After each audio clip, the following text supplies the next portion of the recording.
us, and it is corn harvest. We are harvesting sweet corn here, and I've got Tom, and again, Tom is watching the Visionworks camera in his monitor there.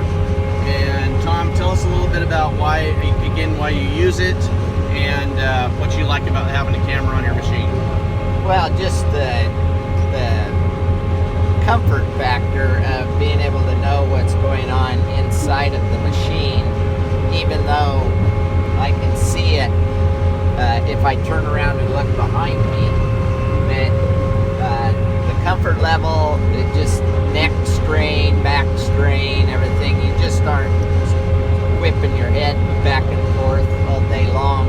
Right. And what about nighttime? What's the vision like at night? At night it's really nice because it shows up really good. A lot of times I'll have glare off my window from our lights and stuff, and I can't see back there real good. So the vision monitor at night is just awesome.